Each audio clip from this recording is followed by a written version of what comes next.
You're listening to Carbon Removal Newsroom, a weekly show about current events in the world of carbon removal, from technology and innovation to policymaking and job growth. Brought to you by Nori, the carbon removal marketplace. Hello, everybody, and welcome to our October 27th Carbon Removal Newsroom focused on business. Today, I'm glad to have Susan Sue back. She's a partner focused on climate investing at Toba Capital. She also serves as a board member at the Carbon Business Council, some folks we had on last week, and a board advisor to the Environmental Voter Project. Hi, Susan, how are you? I'm doing great. It's great to be back. Yes, we're happy to have you back on the show. And then Naeem Merchant, who runs Carbon Curve, a consultancy that works with NGOs and startups on scaling up carbon removal solutions. He also publishes the Carbon Curve, a newsletter and podcast about the carbon removal industry and the new carbon economy. Hi, Naeem. Hey, Radhika, great to have you back, Susan. And then, as always, I'm Radhika Mulgafkar, the head of supply and methodology at Nori.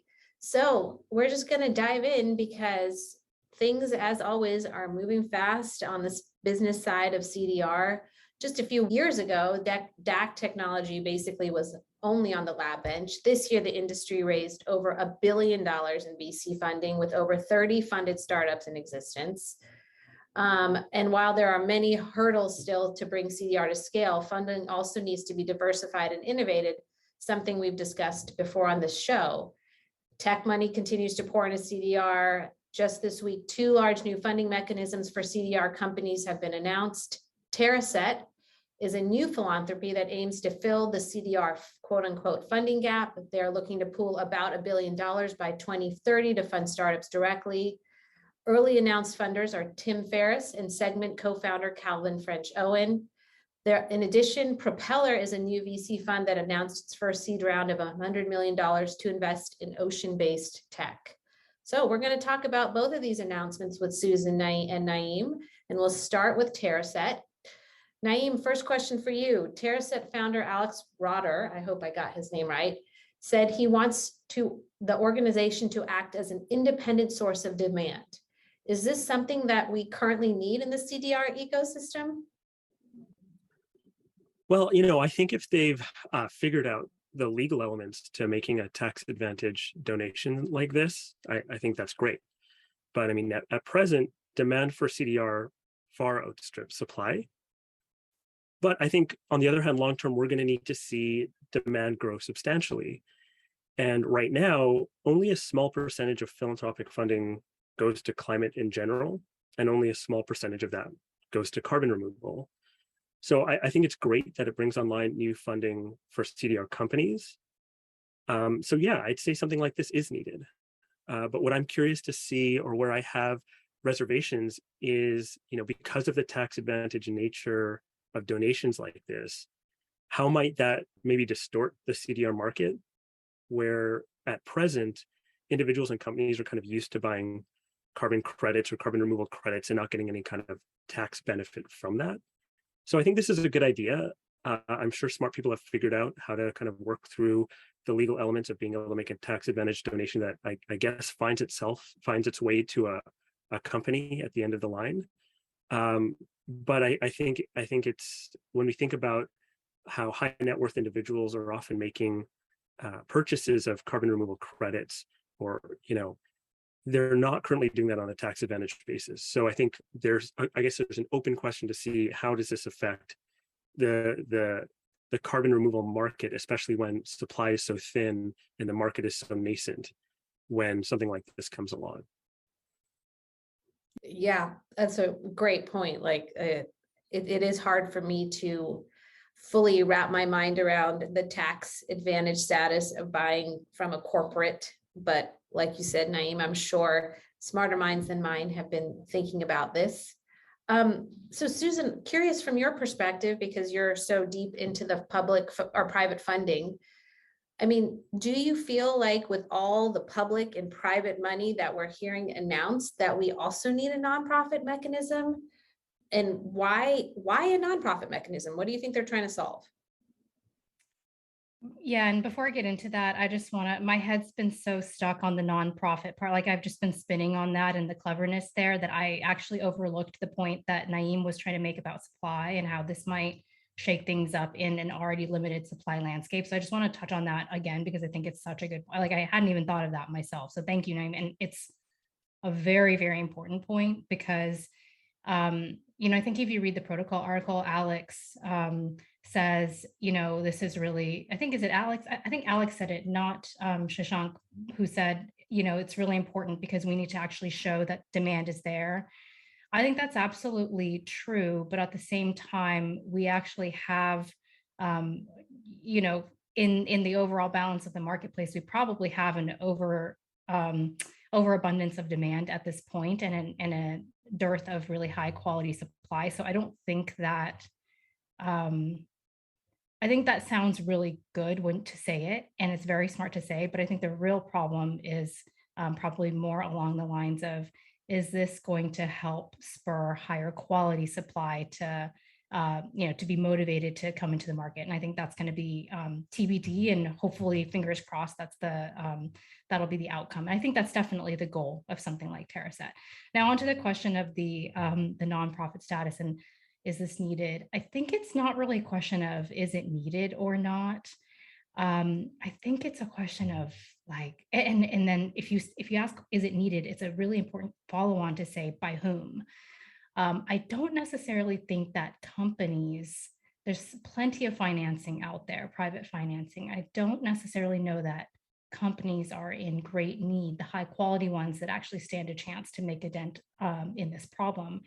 But I do think that on the sort of persons of wealth side of the equation, actually there is a need. And I would say that it's because, to go right now to Climeworks or to, I don't know, South Pole or, any of these organizations that let you buy credits, it's actually a team effort. You can't really go as a private individual very easily and do any sort of purchasing at scale.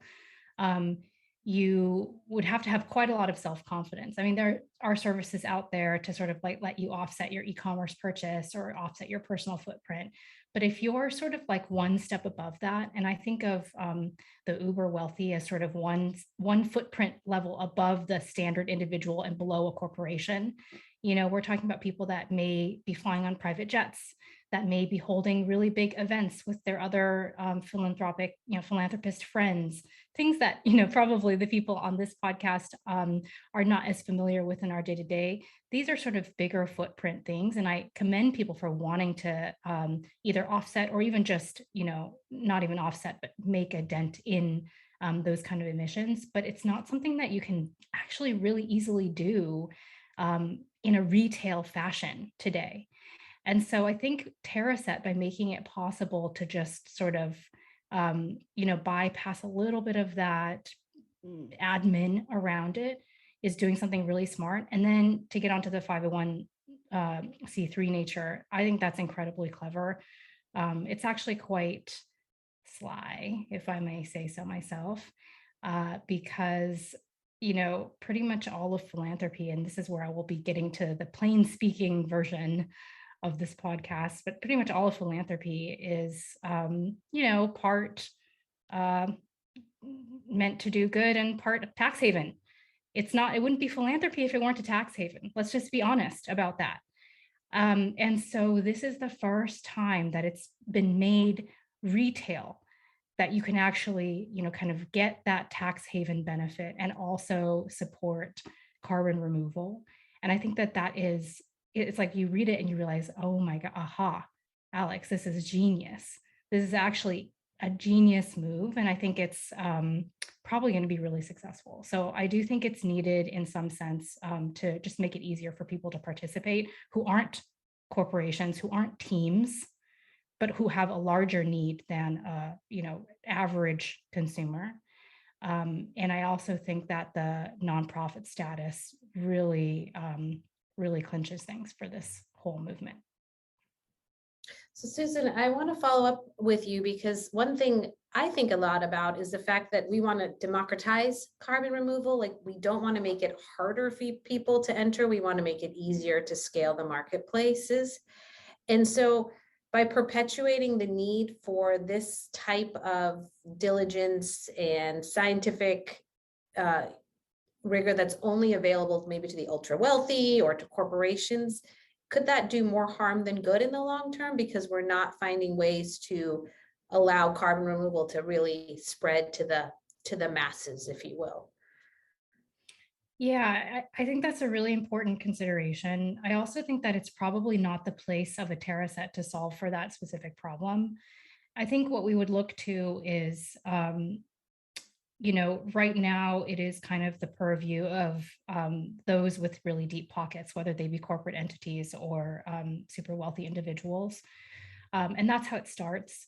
And ideally, what we see is a proliferation of more of these platforms. They exist out there already. There's Ren, there's everything that Patch integrates with. Of course, you can go directly to Nori. You can go direct to Pachama. There's a number of services already, but there isn't anything that's, and there are starting to be more and more that are integrated sort of at the point of sale or point of consumption.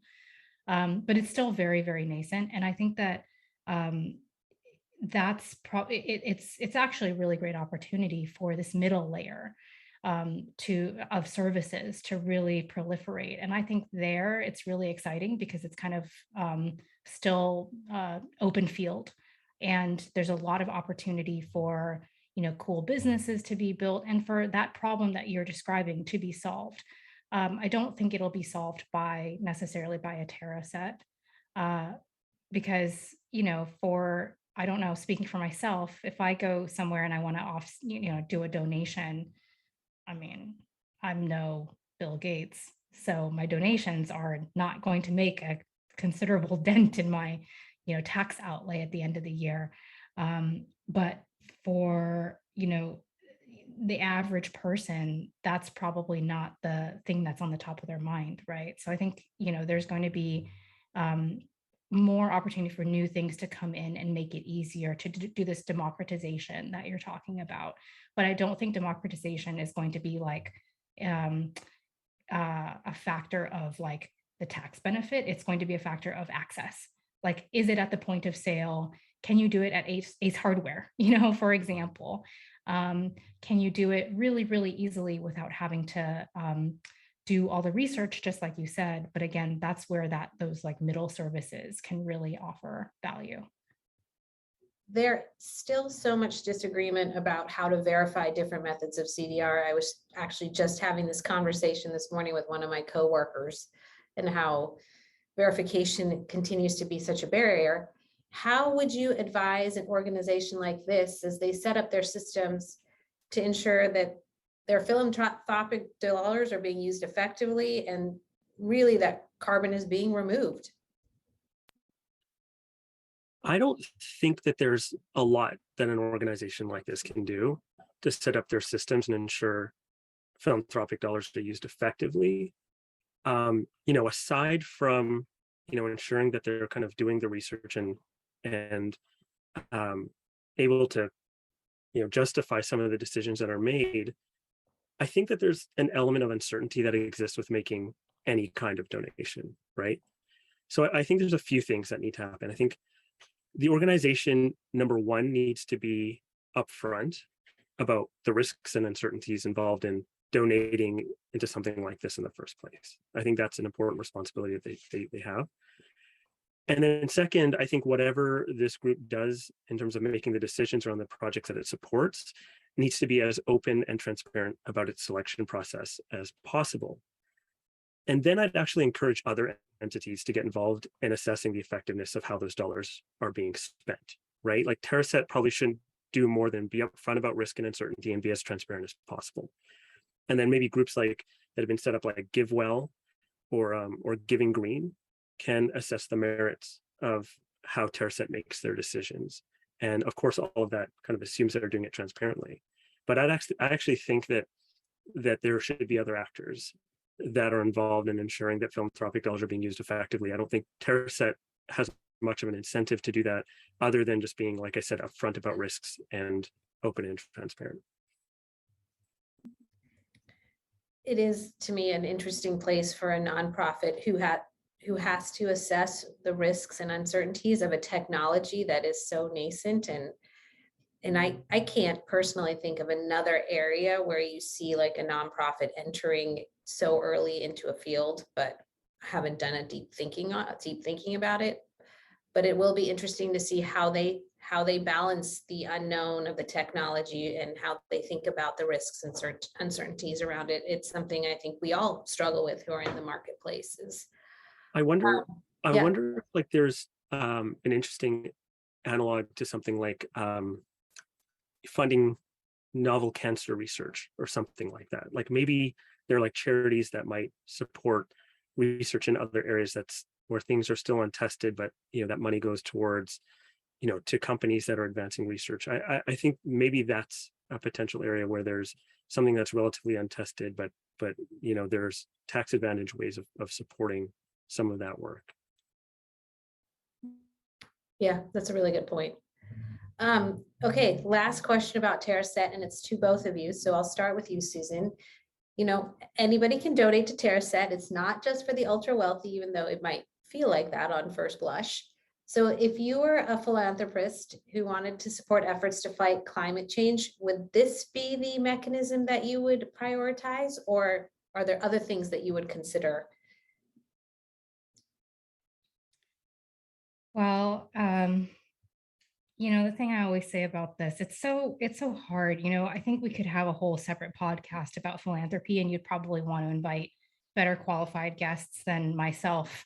I'll just speak for myself. I won't say anything about Naeem's qualifications on this topic, but it's pretty deep. And just on our last question about how do you make sure that the scientific rigor is there? I mean, how do you guarantee any accountability in philanthropy? Part of philanthropy and part of the big problem with it, one of the challenges, I should say, not problem, is just around accountability in any category, whether you're funding community centers, a library, cancer research, a food bank, or carbon removal. It is, in many cases, very hard to quantify end impact. Even if you can say how many meals were served, you actually don't ultimately know what dent you made on like this very open-ended problem of hunger in your community, right?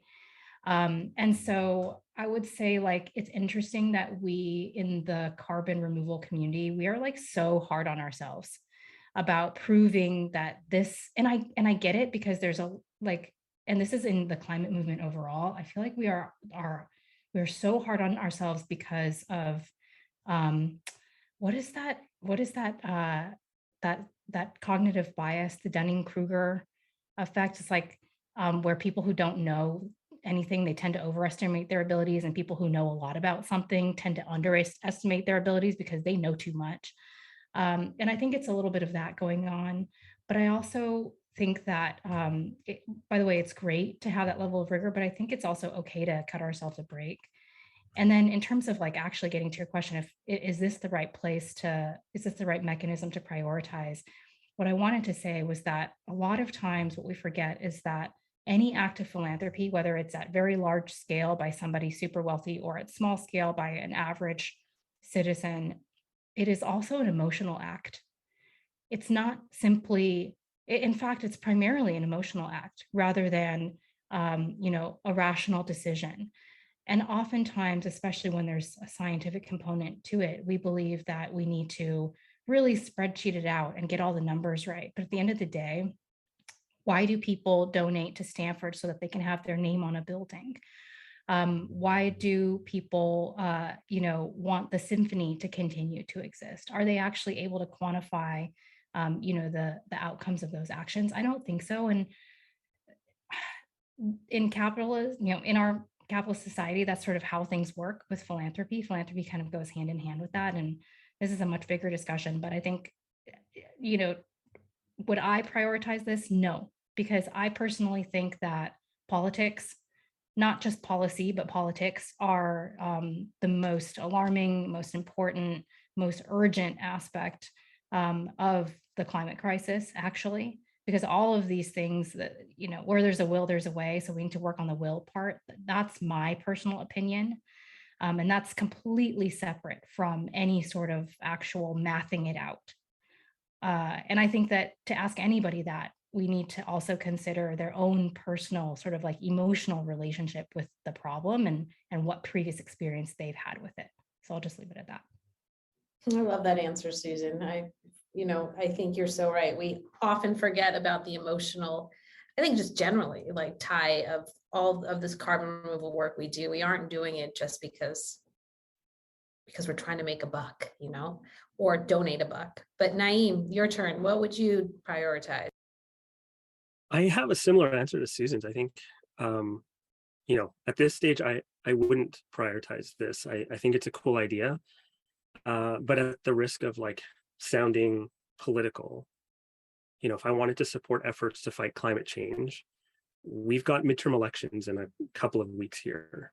And I'm Canadian, so I can't actually do this, but if I could, I would actually just donate to candidates who are going to advance a political agenda that would build on the progress we've made on climate policy, or at the very least, protect the gains that have been made.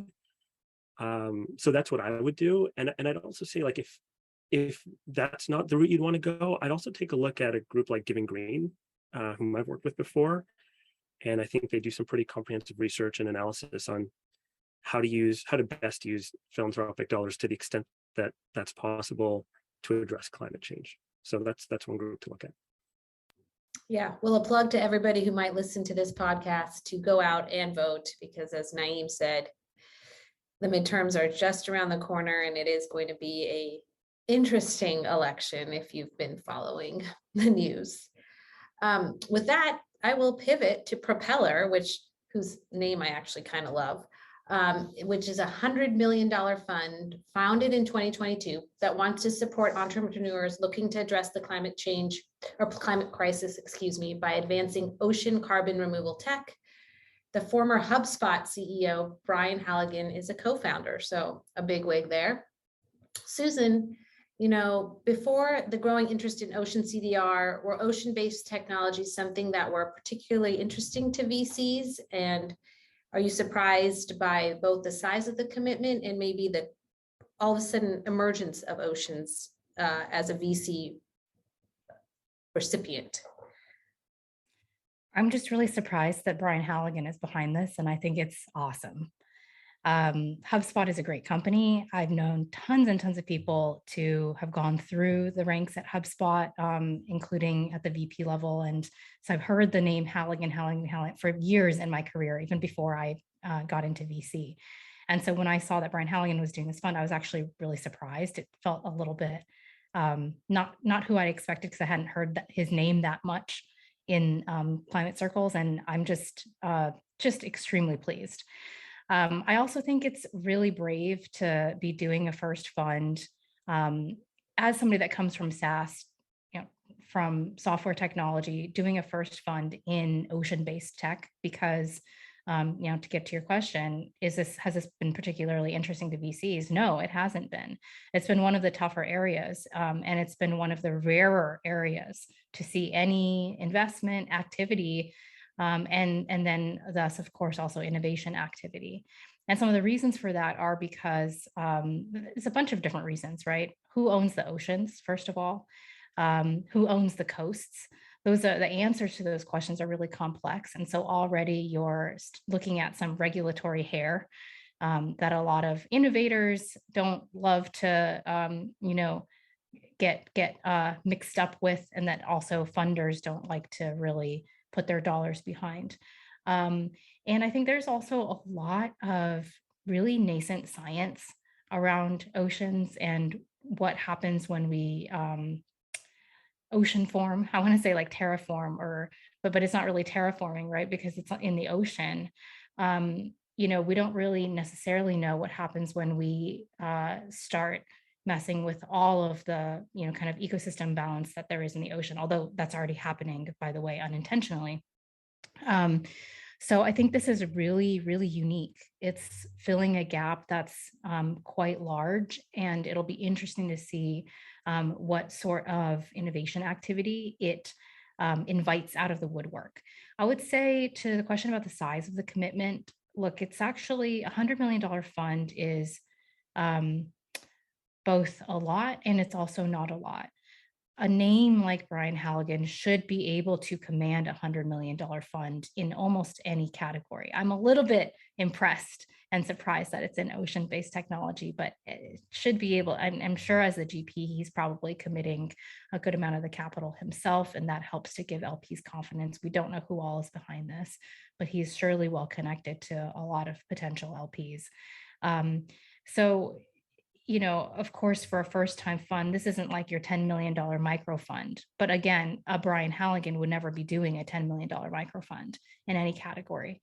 So I'll just also say that at the end of the day, $100 million is awesome as a start. But what we probably would really need to see coming out of this is more growth stage dollars. And if those growth stage dollars don't materialize, then that 100 million actually doesn't go too far. It's actually a tiny drop in the ocean, if I might say so.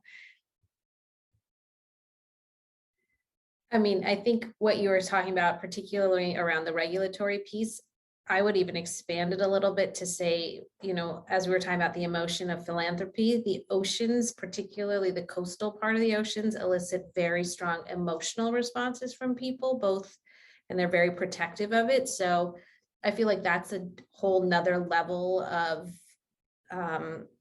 complication that oceans have in a way that maybe other types of technologies don't have. So I'm really curious to see how they navigate all of these different unique challenges for oceans. And then Naeem, what areas of ocean CDR do you see as underfunded, and what are the areas you might want Propeller to focus on in oceans? Yeah, that's a big question. I think without getting specific on, different ocean CDR methods, I personally think it would be really interesting and maybe catalytic to invest in areas that make emerging ocean CDR methods more viable, right?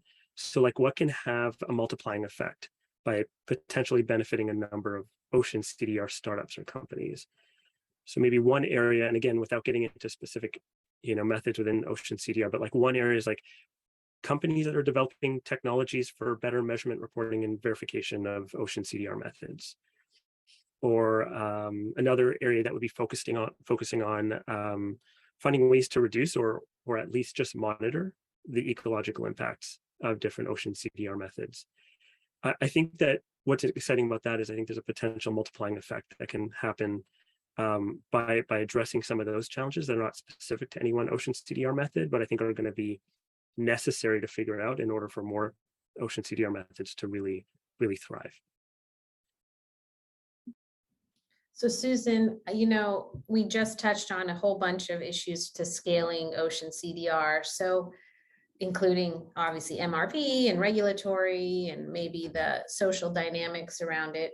So what is your instinct on $1 billion ocean CDR company really coming to fruition? Because as I understand it, that's sort of the benchmark that VCs are looking for. Yeah, and I think, not all VCs are looking for $1 billion valuation. It depends on your entry price, of course. So that's where I think a seed fund or maybe even earlier, and I'm sure given that there isn't as much competition to invest in this category of companies as there is in other categories, there might be some good cost basis to be had here. I would say that it's really tough because we're talking about, who's the customer. The customer is probably going to be governments, other really large technology incumbents like a Siemens or something like that. So, it's like few and far between super enterprise plays. Can those become, or maybe maritime and shipping companies, can those become billion-dollar companies? Certainly, but is it going to take a really, really long time? Definitely. Is there going to be a lot of technological uncertainty if we're talking about CDR? Absolutely. Is there going to be a lot of kind of selling and market-based uncertainty if we're talking about software or business innovations? For sure. It's not going to be easy to sell to Maersk or to Siemens or to Singapore. And so I think there are going to be just a whole host of challenges here, separate from regulatory, social, emotional, there's technological, there's everything that goes along with scaling a company of any kind.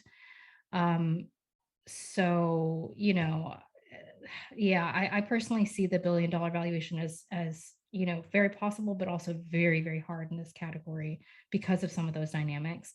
But I think that's okay because if you invest at the right price and you're early and de-risked and you are able to add value to that investment, not every company, by the way, valuation is just it's just a price on paper.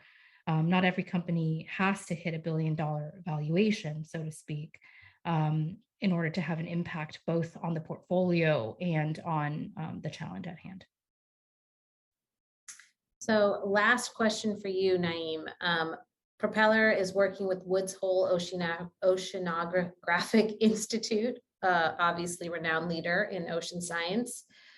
What do you think the Propeller VC team should be watching out for as they invest in companies that will both, help CDR grow, but maintain the ocean ecosystems in an environmentally responsible way as some of the least understood ecological systems on the planet? Yeah, I'm not an expert on ocean ecosystems, but I think this partnership's a really smart move.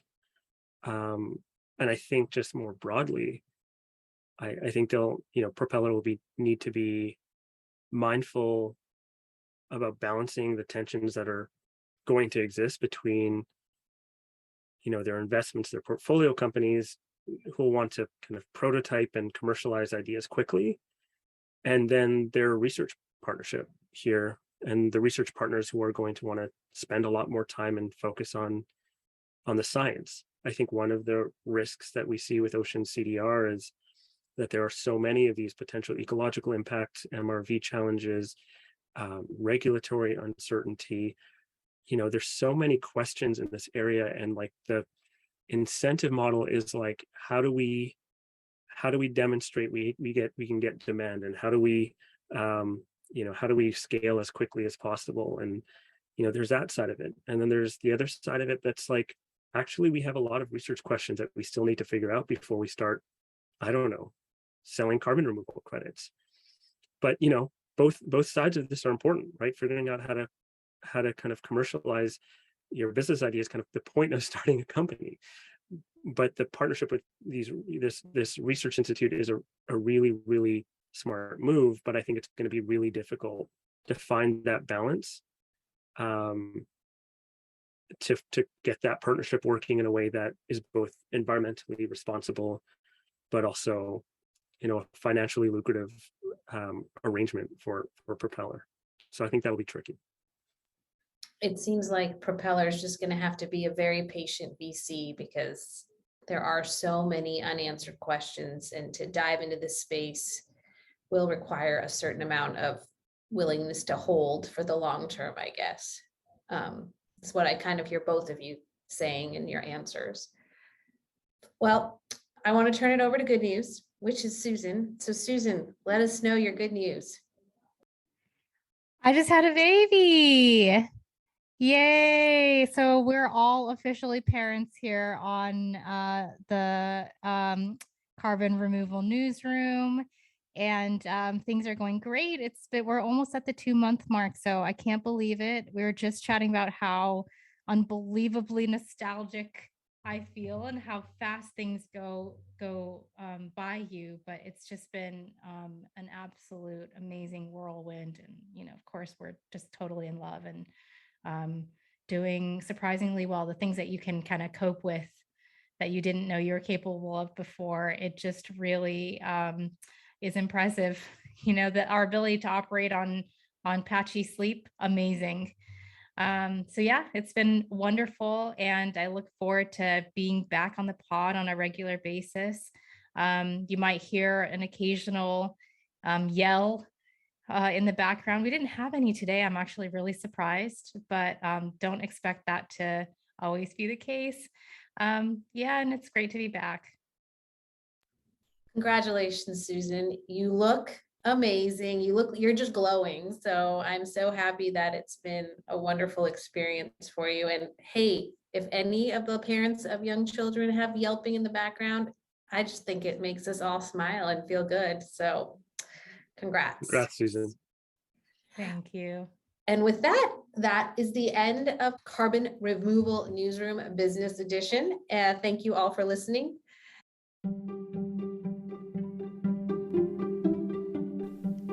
Thanks so much for listening to Carbon Removal Newsroom. If you like the show, the best way you can help us is by giving us a great rating and review in Apple Podcasts, following the show on Spotify, and by sharing the show on social media. Tell your friends and help us spread the word about what's happening in the world of carbon removal.